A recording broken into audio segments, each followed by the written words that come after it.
What's going on, everyone? Mr. Shawty here, doing another Shawty Talks. I'd like to apologize for not doing a video in a while.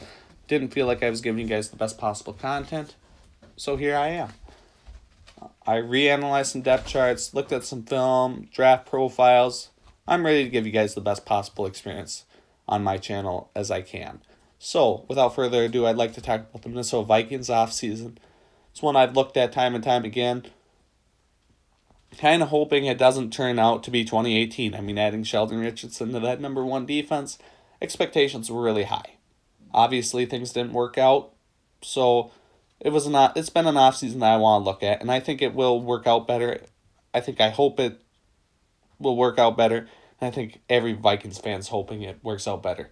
Adding Patrick Peterson, Xavier Woods, Mackenzie Alexander, Nick Vigil, Sheldon Richardson, Dalvin Tomlinson, Wyatt Davis should be exciting. And I'm going to talk about a couple of the additions here. So Patrick Peterson, experts didn't like it. A declining corner, aging corner. Why would you add him? Let me say this. The only reason why his numbers, I think, show that he was declining so bad was Arizona had him in the slot. I don't think Minnesota will put him in the slot, so we don't have to worry about that. He covered DK Metcalf. So if Minnesota does ask him to be a number one corner, which I don't think they will, I think he can. I think he showed it, but I think with Cameron Dancer, they could afford the luxury of paying out a hefty contract for a number two corner. That's just my thoughts on that.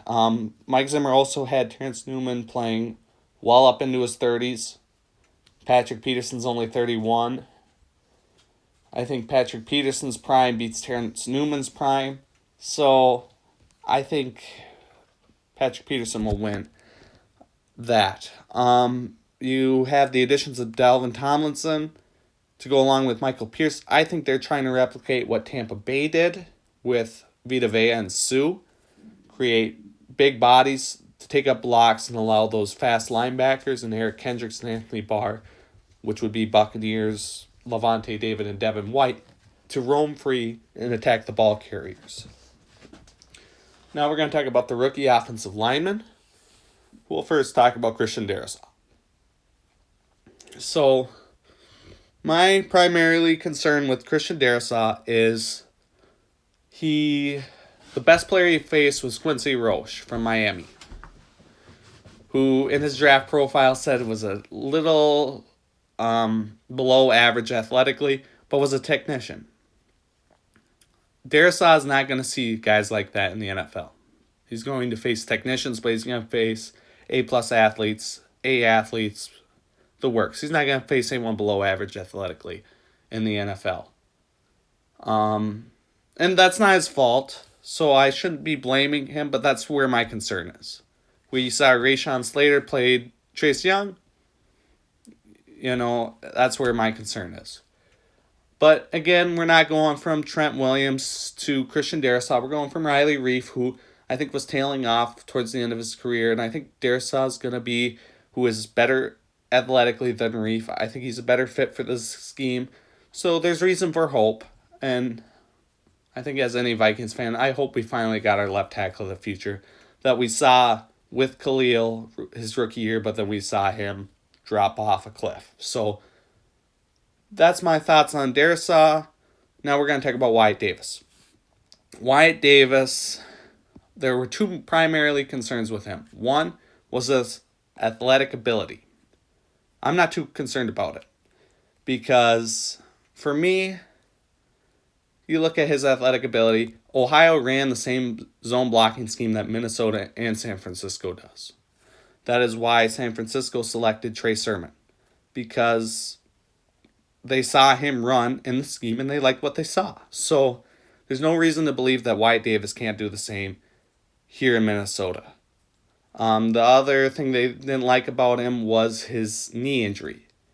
His knee injury, I'm not too concerned about it because his knee never healed up all the way. He was playing through a banged up knee and he got hurt again. I don't know why you would be concerned about that, because that's going to happen. If you don't let something heal, you're going to re-injure it. So it just shows his toughness, which I really like, and why I'm not too concerned about Wyatt Davis' knee injury. Now we are going to talk about David Castro.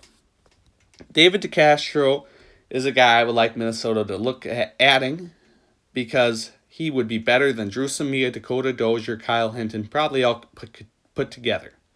All combined, he'd be better. He'd be their best interior backup option. And as I just mentioned with Wyatt Davis, if his knee injury is something you should be concerned about, he'd offer you the best backup solution possible. But if I'm right, you could give DeCastro time to heal up his ankle. You could have him help Dennison teach these young offensive linemen technique, something he would be very good at showing. Being coached by that great offensive line coach, Munchak.